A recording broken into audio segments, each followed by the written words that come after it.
जय श्री राम दोस्तों, स्वागत है हमारे शास्त्रा फ्यूचर यूट्यूब चैनल पे। दोस्तों, अगर आप अपने जीवन में कुछ नया सीखना चाहते हैं तो हमारे इस चैनल को सब्सक्राइब कर लें।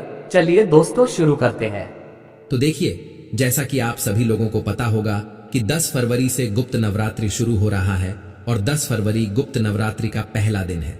तो इस वीडियो में हम आपको बताएंगे गुप्त नवरात्रि में आपको धन प्राप्ति के लिए उपाय, मनोकामना पूर्ति के लिए उपाय, कर्ज मुक्ति के लिए उपाय और विवाह के लिए उपाय। सभी उपाय बताएंगे, सभी प्रकार के उपाय बताएंगे और 9 दिन तक आपको कौन सी उपाय करना है। और आपको बताएंगे गुप्त नवरात्रि में आपको अपने घर में कौन सी वह वस्तु है जो खरीद के लाने से घर में माता लक्ष्मी का वास होता है। तो वीडियो में अंत तक बने रहिए और वीडियो को ध्यान से देखिए। तो सबसे पहले जान लेते हैं गुप्त नवरात्रि में सबसे आसान उपाय, यानी कि 5 स्वास्तिक वाला विशेष उपाय आपको करना है। देखो किस प्रकार से करना है, समझना। देखिए, हमारे हिंदू धर्म में मां दुर्गा के पूजन का अलग ही महत्व होता है। शक्ति की अधिष्ठात्री देवी जो मां दुर्गा है, मां दुर्गा को प्रसन्न करना और उनका आशीर्वाद प्राप्त करना कुछ सनातन धर्म के अचक उपायों से। तो आज के इस वीडियो में हम आपको 5 स्वास्तिक का महा उपाय बताएंगे। मां दुर्गा को प्रसन्न करने के लिए नवरात्रि का समय सबसे सर्वश्रेष्ठ माना जाता है और माना जाता है कि अगर आप इन दिनों में बिल्कुल श्रद्धा और विश्वास के साथ मां की आराधना करते हैं, कुछ दिव्य उपाय करते हैं, तो माता रानी प्रसन्न हो जाती हैं और आपके ऊपर कृपा बरसाती हैं। तो बहुत ही आसान सा उपाय है। देखिए, वैसे तो साल में 4 नवरात्रि आती है, 2 गुप्त नवरात्रि होती है। तो यह जो उपाय है आप किसी भी नवरात्रि में कर सकते हैं, आने वाली नवरात्रि में भी करना है। और चारों नवरात्रि में अगर आप कोई उपाय नहीं कर पाते हैं, आप घट स्थापना भी नहीं कर पाते हैं, आप विधिवत पूजा भी नहीं कर पाते हैं, लेकिन अगर यह 5 स्वास्तिक का अगर आपने निर्माण कर दिया ना, तो आपके घर में माता की दैविक शक्ति आपके घर में निश्चित ही प्रवेश करेगी।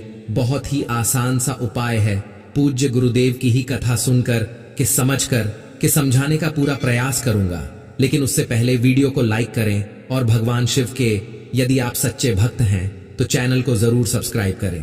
देखिए, नवरात्रि के 9 दिनों में मां दुर्गा के 9 स्वरूपों की पूजा की जाती है, 9 रूपों की पूजा की जाती है। मां शैलपुत्री, मां ब्रह्मचारिणी, मां चंद्रघंटा, मां कुष्मांडा, मां स्कंद माता, मां कात्यायनी, मां कालरात्रि, मां महागौरी और मां सिद्धिदात्री। इन 9 दिनों में आप ये उपाय कभी भी कर सकते हैं।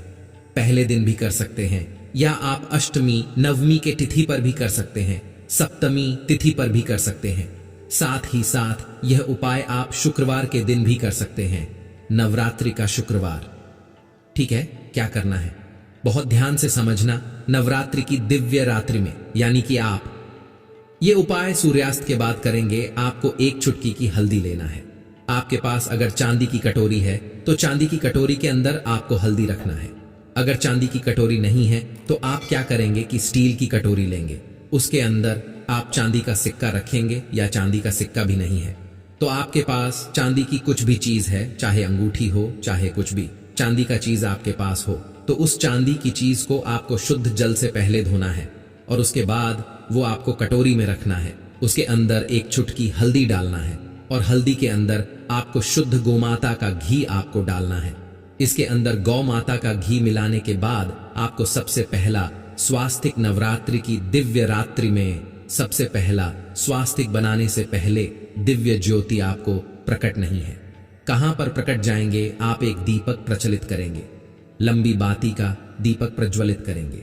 बाती आपको लाल रंग की होनी चाहिए और इस दीपक के अंदर घी भरना है और इसके अंदर 1 चुटकी हल्दी डालना है। और ये दीपक आप आपके घर में जहां कहीं भी आपका मंदिर है, देखो दुर्गा माता की फोटो भी हो सकती है, साथ ही साथ आपके घर की कुल देवी की अगर फोटो है तो उनके सामने भी यह दीपक प्रज्वलित कर सकते हैं। साथ ही साथ धन की देवी माता लक्ष्मी की अगर आपके यहाँ फोटो है तो उनके सामने भी आप ये दीपक प्रज्वलित कर सकते हैं।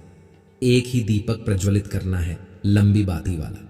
ठीक है, दीपक के नीचे कुछ ना कुछ चीज रखनी है, जैसे कि लाल कपड़ा रख सकते हैं, या तो कपड़ा नहीं है तो आप चावल की ढेरी बना सकते हैं। उसके ऊपर दीपक रख सकते हैं, या तो दीपक के नीचे कोई सी भी प्लेट आपको रखनी है। ठीक है, अब आपको क्या करना है, आपके घर के मुख्य द्वार के वहां पर आ जाना है।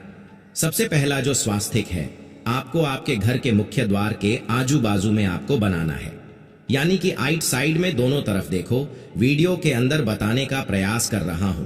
ये दोनों तरफ आपको स्वास्तिक का निर्माण करना है। ओम एम रिम क्लिम चामुंडा विच इस मंत्र का 11 बार जाप करके एक स्वास्तिक बनाएंगे, फिर 11 बार जाप करके दूसरा स्वास्तिक बनाएंगे। आ गई आपको बात समझ में किस प्रकार से करना है। अब आप आपके घर के अंदर आप प्रवेश कर देंगे, ठीक है। लेकिन घर के मुख्य द्वार आपको खुला ही रखना है, क्योंकि नवरात्रि की रात्रि में ही माता रानी आपके घर में प्रवेश करेगी, जिससे आपके घर में सुख समृद्धि आएगी, धन की प्राप्ति होगी, सभी मनोकामनाएं आपकी पूर्ण होगी। गुप्त नवरात्रि में घर में कौन सी वस्तु खरीद के लाने से शुभ फल मिलता है और माता लक्ष्मी प्रसन्न होती है? देखिए, 10 फरवरी को गुप्त नवरात्रि शुरू हो रही है और 18 फरवरी को समाप्त होगी। देखिए, मां लक्ष्मी को कमल का फूल विशेष रूप से प्रिय होता है। गुप्त नवरात्रि में कमल का फूल या उससे संबंधी कोई तस्वीर घर में लाकर लगाने से आपको विशेष लाभ प्राप्त होता है। देवी लक्ष्मी की कृपा घर परिवार पर बनी रहती है। घर में मां लक्ष्मी की तस्वीर लगाने से आपको शुभ लाभ मिलता है। गुप्त नवरात्रि में मां लक्ष्मी की तस्वीर लाने से आपको देवी लक्ष्मी की विशेष कृपा प्राप्त होती है।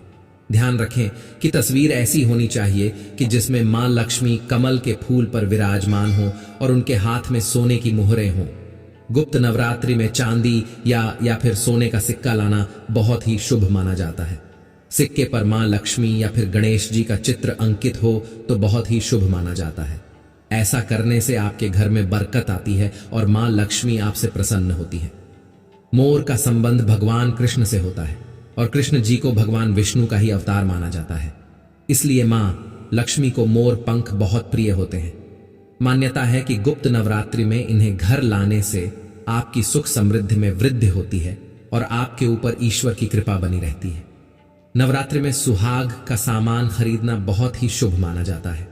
गुप्त नवरात्रि में महिलाओं को सुहाग का सामान घर लाना चाहिए और 16 श्रृंगार करने चाहिए। ऐसा करने से उन्हें सदैव सौभाग्यवती रहने का आशीर्वाद प्राप्त होता है और मां लक्ष्मी की कृपा आप पर बनी रहती है। घर में पैसों की कभी कोई कमी नहीं होती है।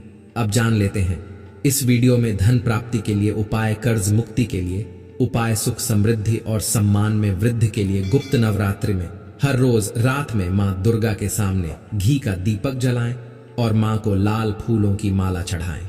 इसके साथ ही चांदी की कोई वस्तु मां के श्री चरणों में अर्पित करें। ऐसा करने से सफलता, खुशी, समृद्धि, आनंद और प्रेम में वृद्धि होती है। नवरात्रि के पहले दिन 9 गोमती चक्र लेकर मां के पास रख दें। इसके बाद अंतिम दिन की पूजा करने के बाद गोमती चक्र को लाल कपड़े में बांधकर धन के स्थान जैसे अलमारी या तिजोरी में रख दें। ऐसा करने से धन धान्य में वृद्धि होती है और मां दुर्गा की कृपा बनी रहती है। गुप्त नवरात्रि में दुर्गा सप्तशती के 12वें अध्याय के 21 बार पाठ करें और लौंग कपूर के साथ आरती करें। नवरात्रि के अंतिम दिन देवी दुर्गा के मंदिर में लाल रंग का झंडा चढ़ाएं। ऐसा करने से घर में खुशियों का आगमन होता है। साथ ही नौकरी व व्यापार में उन्नति होती है और धन प्राप्ति के मार्ग बनते हैं। माता की कृपा से जीवन में कभी किसी चीज की कमी नहीं होती है। परिवार में सुख शांति और समृद्धि के लिए गुप्त नवरात्रि के दौरान रात के समय मां आदिशक्ति के सामने घी का दीपक जलाएं और सिंदूर अर्पित करें। साथ ही 9 बताशों में 2 लौंग रखें और माता को अर्पित करें। ऐसा करने से तरक्की के रास्ते खुलते हैं और सभी सदस्यों में आपसी प्रेम भी बना रहता है। यदि आपकी शादी में बाधा आ रहा है तो गुप्त नवरात्रि के दौरान मां दुर्गा को श्रृंगार का सामान भेंट करें। इसके लिए स्नान ध्यान के पश्चात लाल रंग का वस्त्र धारण करें। तदोपरांत भक्ति भाव से मां दुर्गा की पूजा पाठ करें और निकटतम मंदिर जाकर मां दुर्गा को श्रृंगार का सामान भेंट करें। अगर राहु केतु की वजह से शादी में बाधा आ रही है तो पूजा के दौरान दुर्गा सप्तशती का पाठ जरूर करें। इससे शीघ्र विवाह के योग्य बनते हैं। गुप्त नवरात्रि के दौरान मां दुर्गा को रोजाना 9 लाल या पीले रंग के फूल अर्पित करें। इसके लिए अपनी हथेली में फूलों को रख शीघ्र विवाह की कामना करें। इस दौरान AUM श्री वर प्रदाय श्री नमः मंत्र का जप करें। इसके पश्चात मां दुर्गा को फूल अर्पित कर दें। इससे शीघ्र विवाह के योग बनने लगते हैं। विवाह में आ रही बाधा को दूर करने के लिए गुप्त नवरात्रि के दौरान स्नान ध्यान करने के बाद मां पार्वती को सिंदूर अर्पित करें। इस समय मां पार्वती से शीघ्र विवाह